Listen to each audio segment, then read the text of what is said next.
किशोरी लाल जी के बेटे राघव की शादी की बात जगह जगह चल रही थी, लेकिन किशोरी लाल जी को कोई लड़की पसंद ही नहीं आती थी।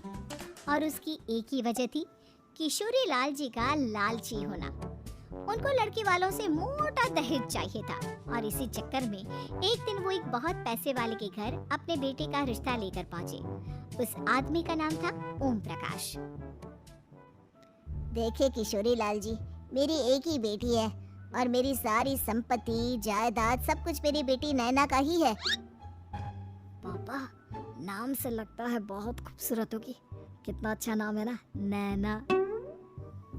हाँ, वैसे बात तो सही है आपकी। अब इतना पैसा है, जमीन जायदाद है, इकलौती बेटी, आप भी क्या करेंगे? सब कुछ उसे ही देंगे ना। बिल्कुल ठीक पहचाना आपने। बस बेटी की शादी और सारी जायदाद उसके नाम। पापा, बिना देखे हाँ कर दीजिए ना। इतना अच्छा रिश्ता फिर कहाँ मिलेगा? माला माल हो जाएंगे हम। मैं अपनी बेटी को बुलाता हूँ। अरे नहीं नहीं नहीं नहीं, आपकी बेटी का नाम नैना है, सुनकर ही लगता है बहुत सुंदर होगी। रहने दीजिए अंकल, मैं तो आपकी बेटी के नाम से ही इतना खुश हो गया हूँ कि उसे बिना देखे शादी करने को तैयार हूँ। अब तो मैं उसका चेहरा सीधे शादी के बाद ही देखूंगा। और इस तरह राघव नैना का चेहरा नहीं देखता और उससे शादी कर लेता है। शादी के बाद अपनी सुहाग रात पर जब राघव नैना का घूंघट उठाकर देखता है तो नैना की आंखें बंद थी। कितने खूबसूरत हो तुम नैना, जरा अपनी आंखें खोलकर मेरी तरफ देखो तो सही। नहीं, मुझे शर्म आती है। अरे मैंने तुम्हें शादी से पहले भी नहीं देखा, और अब अगर तुम आंखें खोलकर मुझे देखोगी भी नहीं तो मुझे अच्छा कैसे लगेगा?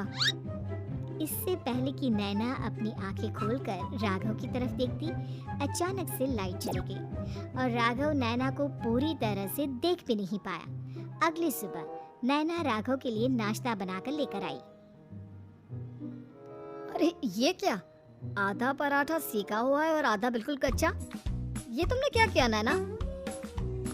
बहू, तुमने क्या आधा पराठा तवे से नीचे लटका कर रखा था जो आधा सेका है और आधा कच्चा?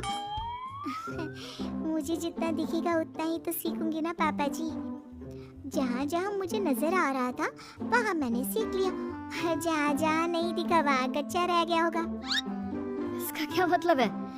ये कैसा मजाक कर रही है तुम? अरे बहू, तुमने इतना लंबा घूंघट क्यों लगाया हुआ है? देखो, हमारे घर में बहुओं को बेटी की तरह रखा जाता है, और फिर तुम तो इतना सारा माल लेकर आई हो। देखो, ये घूंघट डाल कर रखने की कोई जरूरत नहीं है।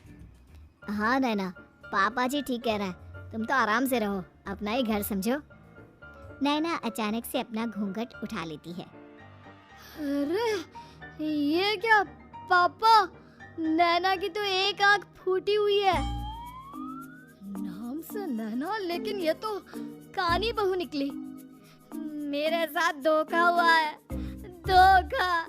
बिना दिखाए अपनी कानी लड़की मेरे संग ब्याह दी। मुझे कानी फिल्म नहीं चाहिए। मुझे अभी ओम प्रकाश जी से बात करनी पड़ेगी। आखिर उन्होंने मेरे साथ ऐसा किया क्यों? अरे, आप लोगों ने ही तो पापा से कहा था कि आप लोग शादी से पहले मुझे देखना नहीं चाहते। अब मेरे पापा पर क्यों इल्जाम लगा रहे हैं?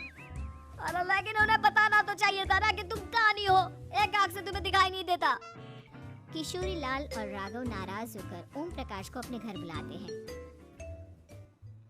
पापा जी, ये आपने क्या किया? शादी से पहले बताया क्यों नहीं कि नैना की आंखों में परेशानी है? अरे आप ही ने तो लड़की देखने से मना कर दिया था। और लेकिन आप बता तो सकते थे। आपको तो हमारी बेटी की प्रॉपर्टी चाहिए थी, वो भी पूरी की पूरी। अब क्या हुआ अगर उसे आधा दिखाई देता है? प्रॉपर्टी तो आपको पूरी मिल गई ना।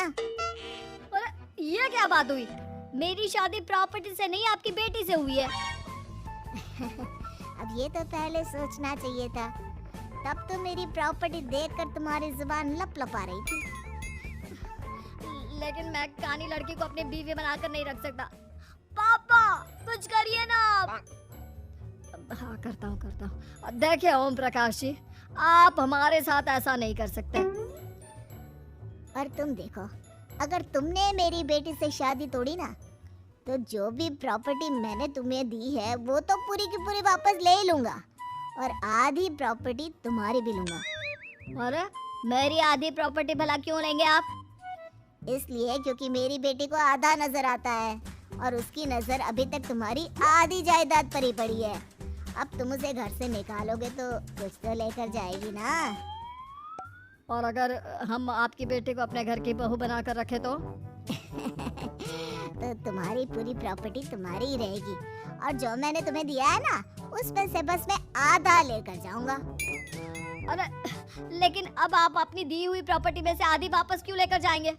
अगर मैं आपकी बेटी को अपनी पत्नी बनाकर रखने को तैयार हूँ तो? इसलिए ताकि भविष्य में अगर तुम मेरी बेटी को धोखा दो तो उसके पास कुछ तो रहे जो पति का हो। वैसे मेरे पास तो बहुत कुछ है लेकिन अपने पति की कोई निशानी तो उसके पास होनी चाहिए ना। अब अगर तुमने मेरी बेटी को कहानी कहा तो तुम्हें प्रॉपर्टी भी कहानी ही मिलेगी, पूरी नहीं। जमाए राजा। किशोरी लाल और राघव समझ चुके थे कि वो बुरी तरह फंस चुके हैं और अब उनके पास वहां से निकलने का कोई चारा नहीं है। अब समझ में आया ना, लालच बुरी बला होती है। एक तो तुम्हें प्रॉपर्टी मिली, ऊपर से बीवी मिली, उसमें तुम्हें नखरे भी दिखाने हैं। आए बड़े, चुपचाप बैठो तुम। कुछ दिनों के बाद नैना राघव की कार लेकर बाजार घूमने निकलती है और जब कार लेकर वापस आती है, ये क्या? एक तरफ से मेरी गाड़ी पूरी खराब हो चुकी है। लगता है तुमने मेरी गाड़ी को किसी दूसरी गाड़ी के साथ एक्सीडेंट किया है। अरे अरे कितना बड़ा नुकसान कर दिया तुमने बहू। वो क्या है ना पापा जी, मुझे एक आंख से दिखाई नहीं दे रहा था, सामने से गाड़ी आ रही थी। मुझे तो सिर्फ आधा ही दिखाई दिया और वो गाड़ी मेरी कार से रगड़ते हुए निकल गई। अब मैं क्या करूं बताओ? आप इसे ठीक कराने के पैसे कौन देगा? तुम्हारे पापा? तुमने मुझसे इस तरह से बात की? अभी रुको। नैना राघव की शिकायत ओम प्रकाश को कर देती है। देखो राघव, अब जो मेरी आधी प्रॉपर्टी तुम्हारे पास थी ना उसमें से आधी और मैं लेकर जाऊंगा क्योंकि तुमने मेरी बेटी को डांटा। अरे नहीं नहीं पापा जी, गलती हो गई, माफ कर दो। गलती की तो कोई गुंजाइश ही नहीं। अगली बार मेरी बेटी को डांटा तो बची हुई आधी में से आधी और ले जाऊंगा। लालच के चक्कर में हम दोनों ने बहुत बड़ी गलती कर दी बेटा। एक तो तुम्हें कानी बहू मिली और ऊपर से जो माल मिला वो भी काना। इस तरह राघव की हर एक गलती पर ओम प्रकाश उसकी प्रॉपर्टी का आधा आधा हिस्सा लेकर अपना सारा माल वापस ले गया और राघव को कानी बीवी से काम चलाना पड़ा। भाई लालच वाकई में बुरी बला है।